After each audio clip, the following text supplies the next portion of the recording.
Bom, gente, voltando aqui, vamos falar agora sobre as beta-talassemias, tá? A gente até agora falou sobre as talassemias alfa. As talassemias alfa são aquelas causadas por deficiência no cromossomo 16, deficiência em 4 genes alfa do cromossomo 16, tá?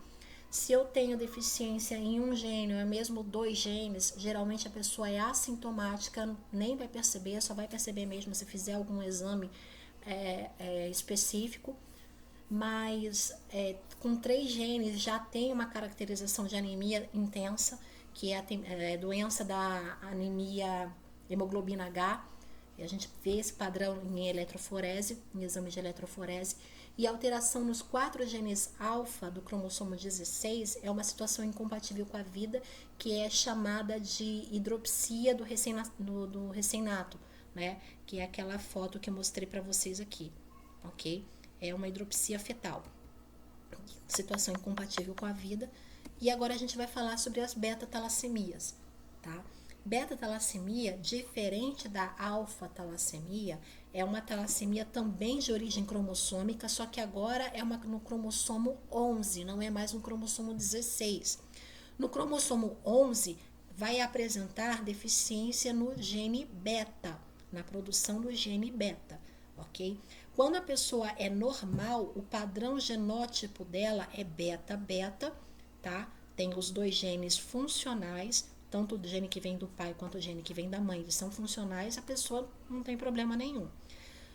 Mas eu posso ter bloqueio total de um gene ou de 2 genes. Nesse caso, tendo bloqueio total de um gene, eu estou falando de talassemia beta menor. Ou bloqueio de 2 genes, não tenho nenhum dos 2 genes beta, talassemia beta maior. Mas também pode acontecer de bloqueios parciais e não totais. Parcial, também de um gene, talassemia beta menor, de 2 genes, talassemia beta maior. Tá? A gente vai ver algumas diferenças aqui. Por exemplo, características das beta-talassemias. Não quero que vocês decorem quadro nenhum, tá? O que é importante nesse quadro aqui é que quando eu tenho um genótipo, um bloqueio parcial, um bloqueio total, tá? De um dos genes beta, eu posso até mesmo ser assintomática. Olha, a hemoglobina alfa 1 não tem alteração nenhuma nela.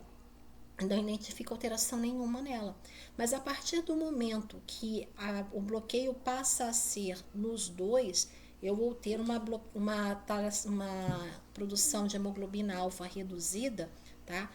E as outras hemoglobinas que não carregam o gene beta vão estar mais evidentes, ok? Vai ter uma alta produção das hemoglobinas que não produzem o gene beta, não precisam do gene beta, não têm o gene beta, e na hemoglobina alfa 1, que é gene alfa e gene beta, eu vou ter uma maior produção dessas hemoglobinas, tá? Ok, vamos lá. E pode ser até mesmo, gente, ó, produção zero de hemoglobina alfa 1. Olha quanto que tem a hemoglobina fetal aqui. Olha a produção de hemoglobina fetal como tá alta aqui, tá? Mas isso acontece na talassemia maior, anemia grave, quando eu tenho bloqueio dos 2 genes ou tenho parcial. Olha, os 2 genes não estão funcionando direito, os 2 genes beta não estão funcionando direito, tá? Posso ter aqui uma produção de 90 a 100% de hemoglobina alfa 1, mas um dos genes está funcional, tá vendo? Então, vamos passar aqui. Características da beta-talassemias. A herança normal dos genes beta, quando está funcionando normalmente, eu tenho combinações com globinas alfa desses genes beta e vai me dar uma hemoglobina alfa, onde eu tenho alfa 2 e beta 2 de 96 a 98% de concentração. Eu tenho os 2 genes funcionais, tá? Quando aparece a hemoglobina alfa 2, ela vai aparecer numa concentração normal também de 2 a 4%, que é aquele gene que eu não tenho, que é aquela hemoglobina que eu não tenho o gene beta. E hemoglobina F eu também não tenho gene beta, eu tenho gene gama, de 0 a 1%. Então tá aqui, beta funcionando, gama funcionando bem, delta funcionando bem, beta funcionando bem, tá bom? Então, beta de 96 a 98%, tudo legal. Aqui o meu genótipo está normal e o meu fenótipo também está normal. Eu não vou ter alterações nas hemoglobinas, eu não vou ter anemias, tá? Por esse problema aqui, não vou ter beta-talassemia. Agora, quando eu tenho alteração, bloqueio de um dos genes, ou total ou parcial, eu vou ter a talassemia menor. Ela pode ser talassemia beta 0 menor, quando eu tenho bloqueio total de um dos genes. Um dos pais transmitiu o complexo normal e outro transmitiu o complexo alterado, sem o gene beta, tá? Esse tipo de anemia pode ser discreta a moderada com a hemoglobina alfa 2, tá? A hemoglobina que tem mais a proporção dos genes delta. Hemoglobina alfa 2 geralmente ela vai estar elevada. A talassemia beta mais menor, tá? Ela um dos pais transmite o gene normal e o outro vai transmitir o gene com beta parcialmente alterado. Então eu tenho uma anemia discreta também, com anemia alfa 2 elevada, que é a anemia composta, que é a hemoglobina, né, da anemia, que é a hemoglobina composta pelas globinas alfa e gama, e delta, quer dizer, alfa e delta, gama é a fetal, tá? Então eu tenho alfa e delta só, tá elevada, mas eu tenho a produção da alfa 1 também, que é a hemoglobina que tem as globinas alfa e as globinas beta, tá? Que é a hemoglobina normal. Eu vou ter a alfa 1 e a alfa 2 vai estar elevada. Agora, quando eu tenho bloqueio nos dois, tanto total ou parcial, eu vou ter a talassemia maior.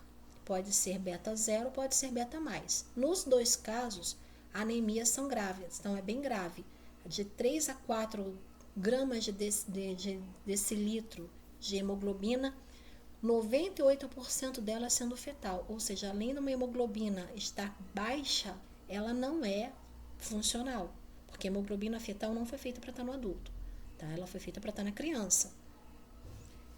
A talassemia maior, ela é um pouco mais alta, então quando o gene é parcial, eu tenho uma produção um pouquinho maior de hemoglobina, tá vendo? Mas também eu tenho hemoglobina alfa 1, discreta de alfa 1, discreta de fetal, mas a maior parte que vai predominar aqui é a hemoglobina delta, tá?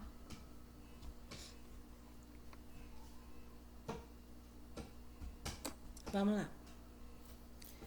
Diagnóstico laboratorial.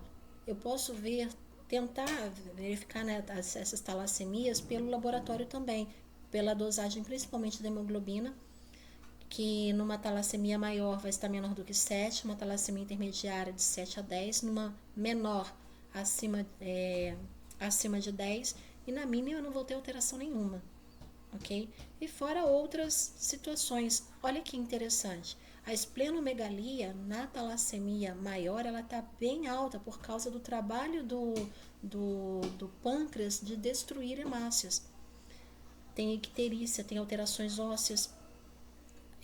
Olha que a produção das hemoglobinas alfa na talassemia maior, a alfa 1, que é a hemoglobina normal, ela está ausente.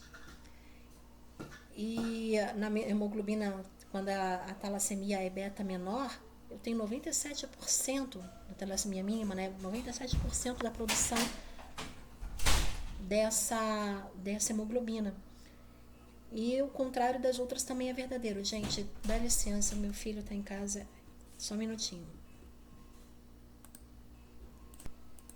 Bem, voltando aqui, gente, desculpa.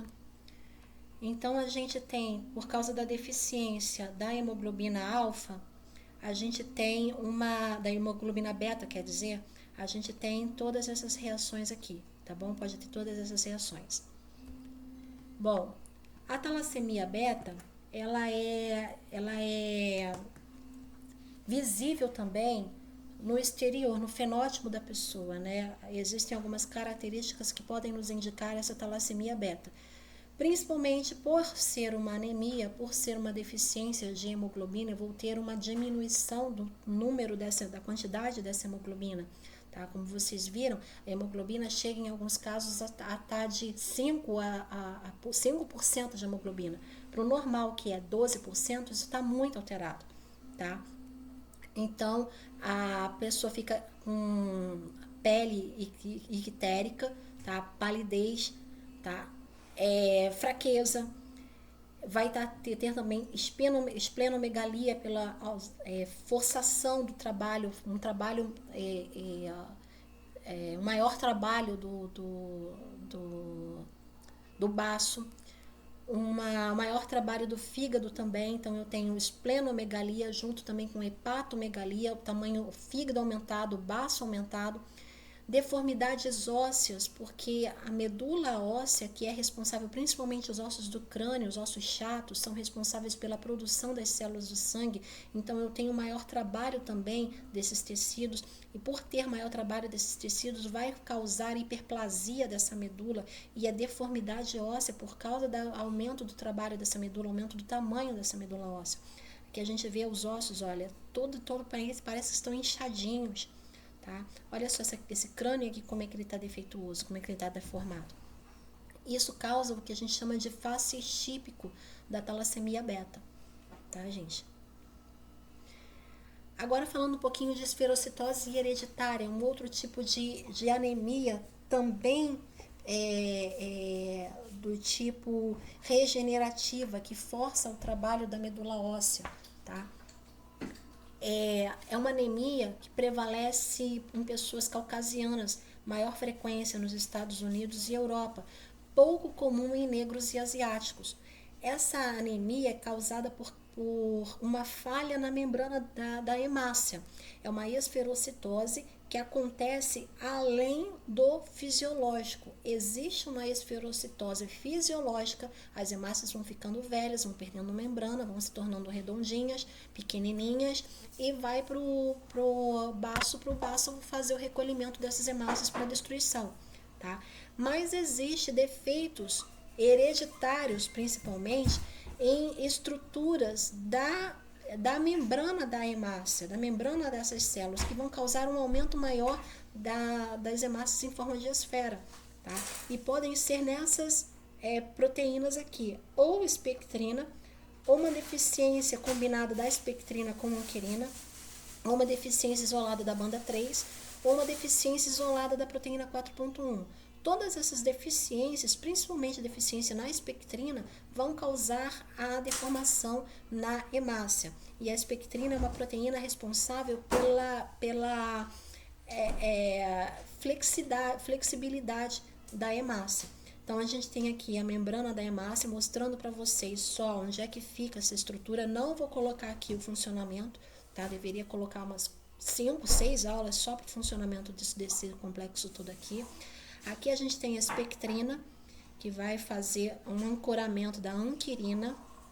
A anquirina se ancora na espectrina.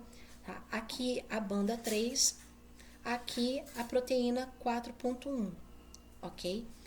Deficiências nessas proteínas aqui vão levar à deformação da hemácia. Ela vai perder a sua forma bicôncava e vai ficar esférica. Lembrando, perdendo membrana lipídica da hemácia é comum. O problema é quando essa perda se intensifica, tá? Quando essas hemácias começam a se intensificar em suas perdas. E vai ficar todas elas redondinhas. Dá licencinha, gente, de novo, desculpa. Bom, gente, desculpa. Tive uma ligação da clínica onde eu trabalho, então precisei atender, tá? Bom, esferocitose hereditária vai ter uma alteração bem grande. Geralmente as alterações maiores são nessas estruturas aqui, que a gente chama da espectrina, tá? Que é uma estrutura que é responsável pela flexibilidade da membrana da hemácia, mas pode ter também uma alteração associada da anquirina com a espectrina, uma alteração da proteína 4.1, da banda 3 também, que não está aparecendo aqui, tá? Mas enfim. Bom, a esferocitose hereditária é uma alteração autossômica dominante. O que significa isso? Basta aparecer um cromossomo no gene, um gene no cromossomo defeituoso, que ela vai se manifestar no fenótipo, tá? Então, 75% dessas esferocitoses, elas estão somente em um parzinho. Os genes são geralmente dois, um do pai e um da mãe. Basta ter um que vai aparecer, tá? A principal alteração é na expressão do gene da espectrina, aquela estrutura responsável por fazer a flexibilidade, responsável por fazer o ancoramento das outras proteínas, tá? Isso vai causar uma perda de membrana e, com consequência da perda de membrana, vai ficar esférica e vai trazer também uma diminuição da área de superfície, tá? Essa perda de membrana, essa falha aqui na membrana, vai aumentar o influxo de sódio para dentro da célula, para dentro da hemácia. Esse influxo de sódio leva a água também junto com ele, porque geralmente o sódio a água segue o sódio, tá? Por isso que o sal faz aumentar a pressão, porque o sal aumenta o influxo de água para dentro dos vasos, aumenta a pressão arterial por causa disso.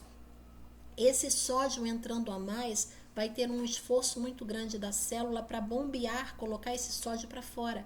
Isso pode causar também, aumentar os danos na parede nessa membrana, causar danos nessa parede e, consequentemente, até mesmo lisar, né?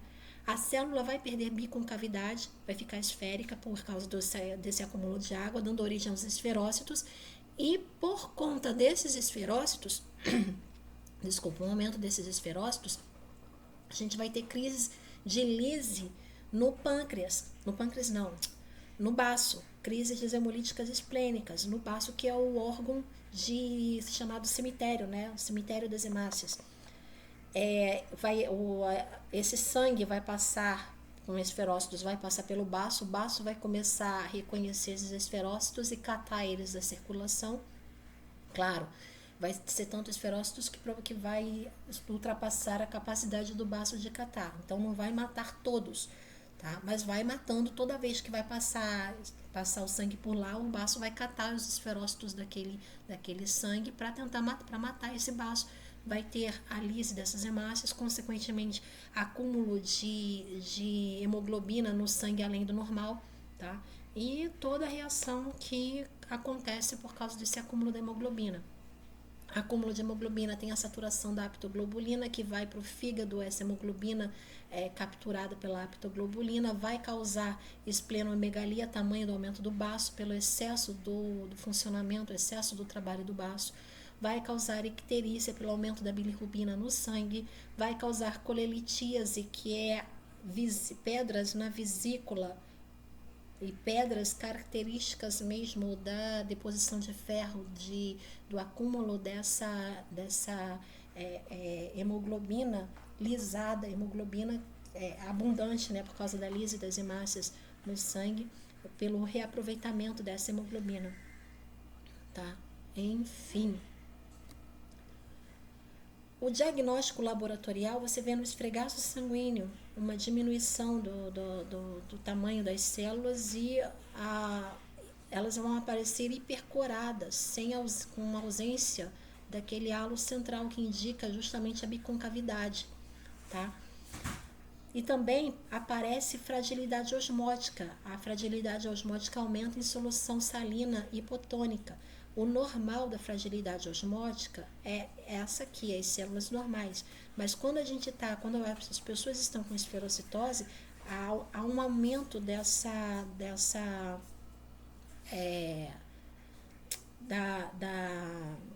fragilidade osmótica. A célula fica mais frágil, a célula se rompe com mais facilidade, tá?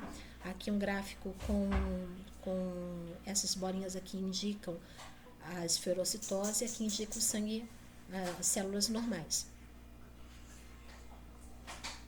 Bom, até aqui a gente viu as anemias que são por excesso do trabalho da medula óssea. Você tem um trabalho da medula óssea de compensar a perda de sangue, ou por lise das hemácias, ou por extravasamento, ou por hemorragia, por saída dessas hemácias da corrente sanguínea. Então aqui a gente tem anemias causadas por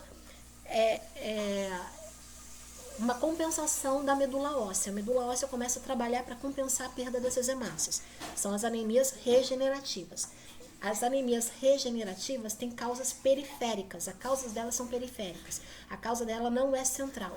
Mas a anemia arregenerativa, você vai ter uma disfunção da produção dessas células sanguíneas. Então a causa vai ser central, a causa vai ser dentro da medula óssea, com ou uma eritropoese ineficaz, ou seja, uma insuficiência da produção de células sanguíneas, que pode ser por aplasia ou da neoplasia, ou neoplasia mesmo, você tem uma ineficiência da medula, tá? Ou por disfunção dessa medula, ou por um câncer que está nela, tá?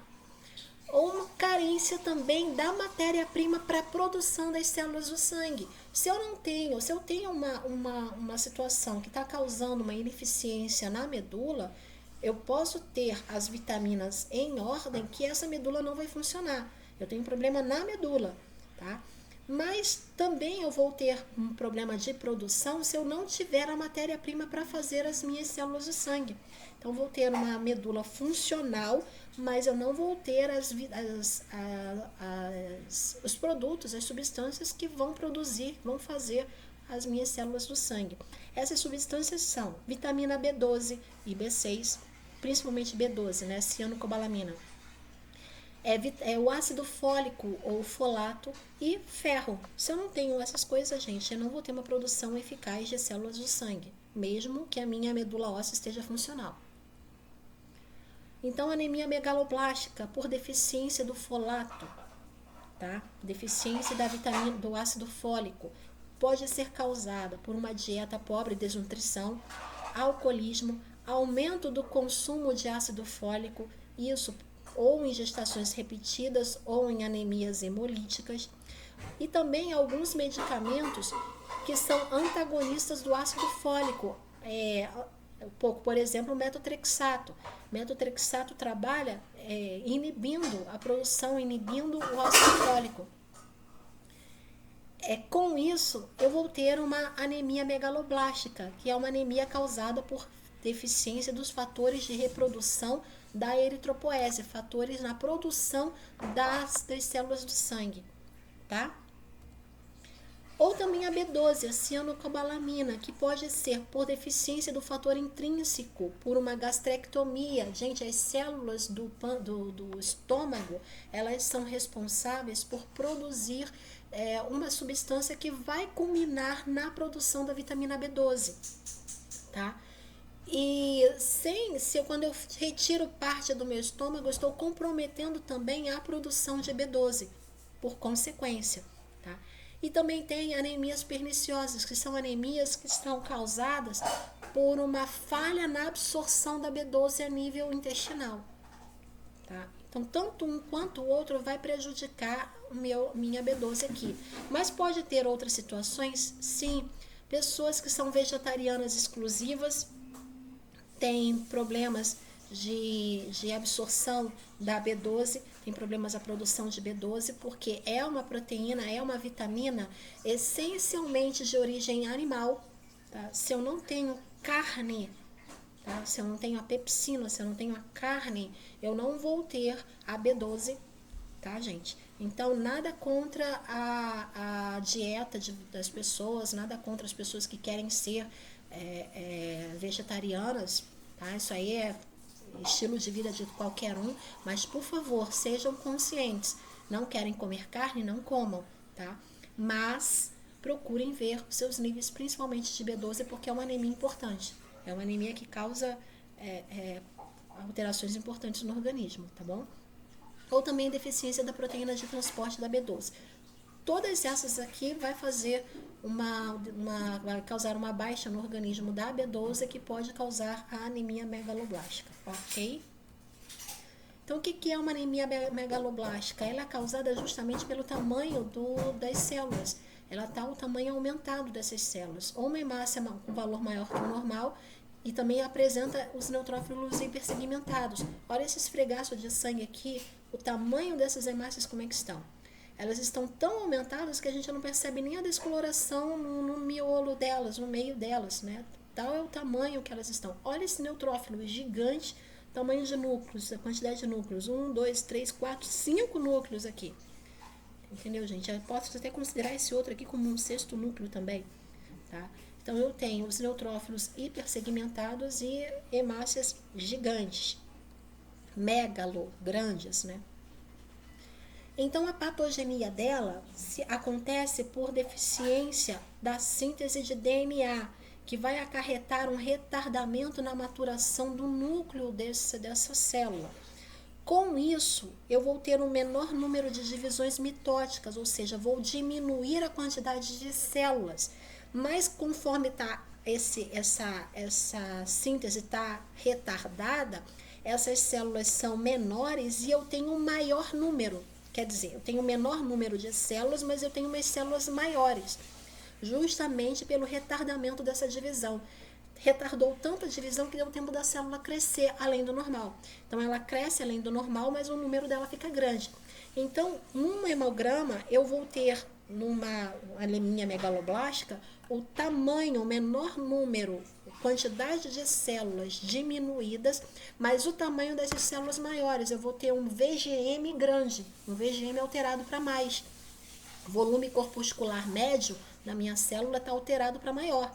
Porque a célula está grande, a minha massa está maior, está grande. Mas em consequência disso, junto com esse número grande do VGM, número excessivo do VGM, eu tenho uma diminuição do número das hemácias.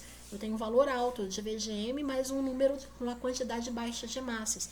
Ó, a mitose estando diminuída, eu vou ter uma mitose correta, agindo correto, por exemplo, uma mitose correta, eu tenho uma diminuição do tamanho celular, porque a mitose ocorre, a divisão ocorre no período certo, então a hemácia não cresce além do normal, e minhas células também estão com o número delas funcionando direitinho, porque a mitose está funcionando direitinho.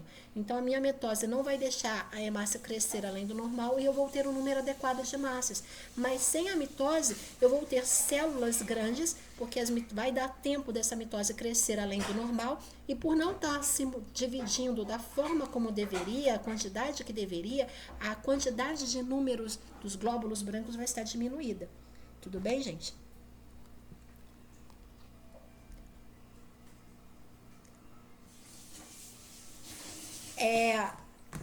Bom, o diagnóstico laboratorial da anemia megaloblástica vai consistir no esfregaço, onde eu vou ter anisocitose, uma diferença do tamanho das hemácias muito grande, tá? Policromasias, as hemácias estão indo para a corrente sanguínea, por estarem em número reduzido, elas estão indo imaturas. Por estarem indo imaturas para lá, eu vou ter resquícios dentro dessas hemácias de fragmentos de ribossomos, fragmentos de núcleo, que vai alterar a coloração dessas hemácias mesmo no esfregaço de coloração normal, meio grau de guinça, tá? Vou ter também a presença de neutrófilos hipersegmentados, corpúsculos de Roell-Jolly ou Anéis de Cabot dentro dessas hemácias, leucopenia, uma diminuição do número de leucócitos, e uma plaquetopenia também, diminuição do número de plaquetas. Ó, VCM, volume corpuscular médio, e o RDW vai estar alterado justamente pelo aumento do tamanho das hemácias, tá?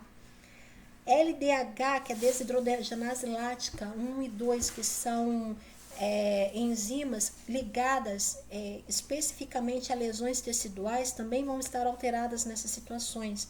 Aumento da bilirrubina, vitamina B12 e ácido fólico no soro vai estar diminuído nas anemias megaloblásticas. E o ácido fólico dentro dos leucócitos também, dentro das hemácias, também vão estar diminuídos, tá? Então, tendo esse quadro aqui, a gente pode desconfiar muito seriamente da anemia megaloblástica. Junto isso daqui com o esfregaço sanguíneo, a gente fecha o diagnóstico, tá? Olha só, eu vou ter células grandes, macrócitos, tá vendo? Aumento de células grandes. Essa hemácia aqui está no tamanho normal, coloração normal, mas olha essa daqui. Então a gente tem um RDW, uma diferença de tamanho de hemácias muito grande aqui, tá? Junto com isso, um VCM também alterado. Junto com isso, os segmentados estão os neutrófilos estão hipersegmentados. Então, uma série de alterações aqui que vai indicar justamente a anemia megaloblástica. Ó, pode aparecer também pontilhados basófilos justamente por causa do excesso de querendo compensar, querendo mandar, por exemplo, para circulação hemácias ainda jovens, então vai aparecer hemácias com pontilhados basófilos. E junto com isso outras alterações aqui, ó. Tá vendo? Na membrana? Hemácias em forma de os estamatócitos aqui em forma de boquinha, olha. E junto a isso com outras alterações também, hemácias em forma de gota. Corpúsculo de Howell-Jolly, aqui, ó.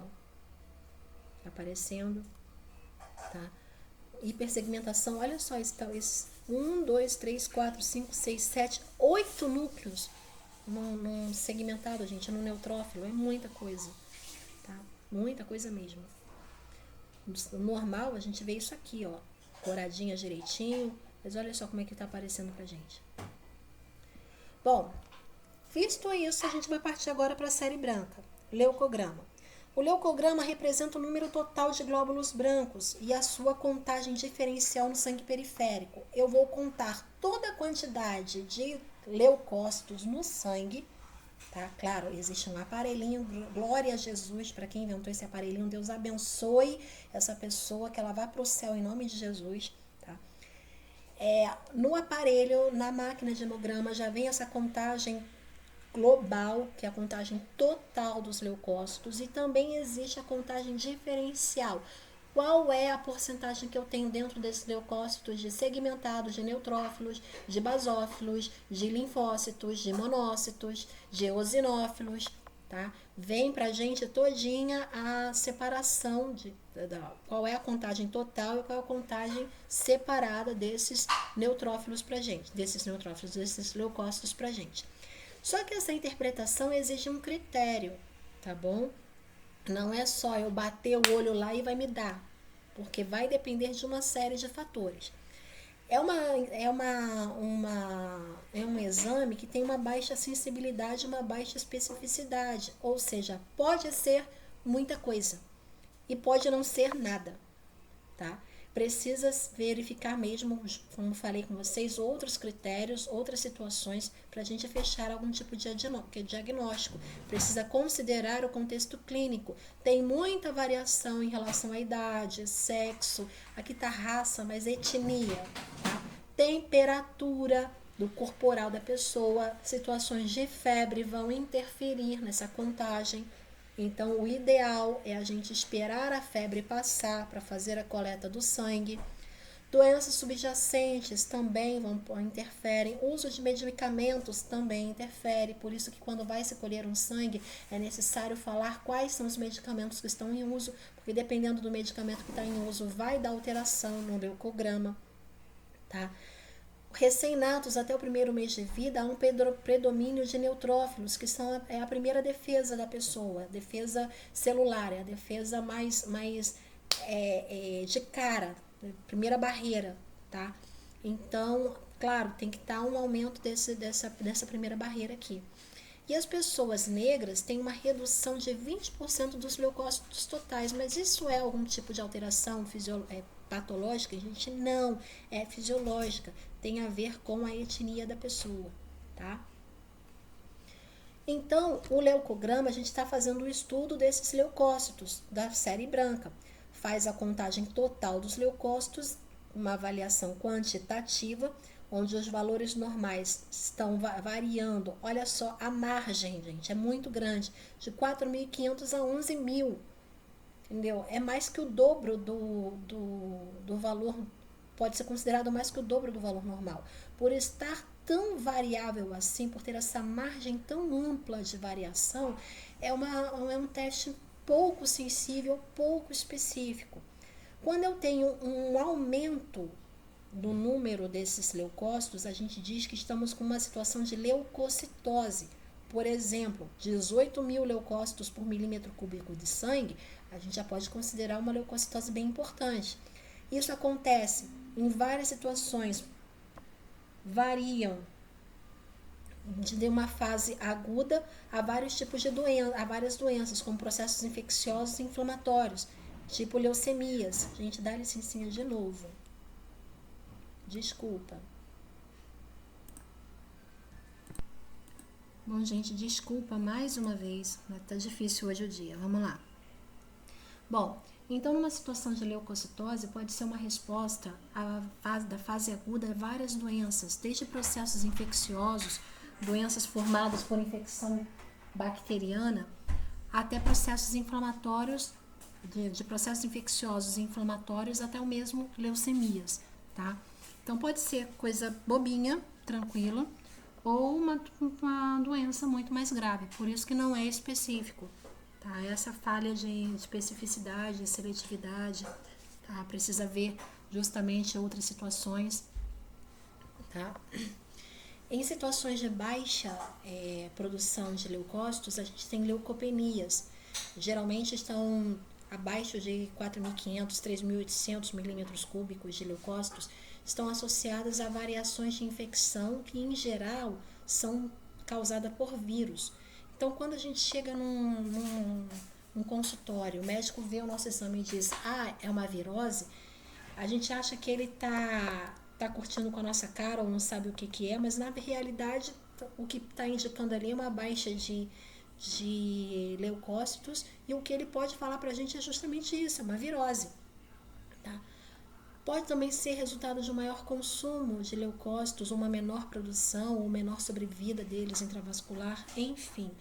Pode ser muita coisa, pode ser tudo, pode não ser nada. Por isso que a gente precisa associar com outros parâmetros, tá? Aqui o leucograma, aí a gente tem uma contagem total de leucócitos de 15 mil, linfócitos está em torno de 15%, 2.250, bastonetes 300, segmentados 10.950, bastonetes 2%, segmentados 73%, isso aqui é um leucograma normal, tá?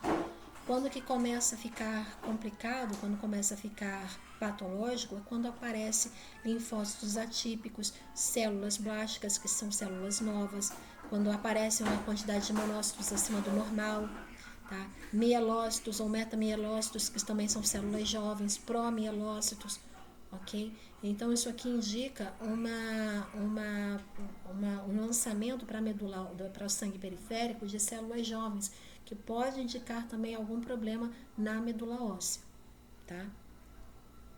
Pode indicar muita coisa. Aqui tem até 15 mil, tá um aumento aqui, mas dependendo da situação, não é nem considerável, não é nem considerado algo muito expressivo, tá? Provavelmente uma infecção, uma inflamação, enfim. A série plaquetária se define as nossas plaquetas. É o menor componente celular dos componentes do sangue. Tá? Eles, na verdade, são fragmentos de citoplasma dos megacariócitos, não possuem núcleos e eles às vezes aparecem no esfregaço formando grumos assim, entendeu? Valor normal de 150 a 400 mil. Quando está abaixo do normal, geralmente infecções virais como a dengue, por exemplo, você tinha uma baixa de leucócitos associado a uma baixa de plaquetas. Então a gente identificava essa infecção como uma infecção viral, no caso, na época da dengue, provavelmente era dengue. Ou trombocitose, quando a gente tem um aumento desse número ainda para 600 mil milímetros cúbicos de plaquetas. Mas isso a gente faz lá com a maquininha do hemograma, já sai tudo junto para a gente. Não tem mais problema de contar em câmara. E é uma maravilha, né? Que Deus abençoe quem inventou. É só isso, galera. Vou colocar exercícios para vocês, mas mais tarde, tá? Tenho que resolver um probleminha agora. E depois a gente vê, tá bom? Beijo, Deus abençoe vocês. Mas vai ainda hoje, espero colocar ainda hoje exercícios para vocês.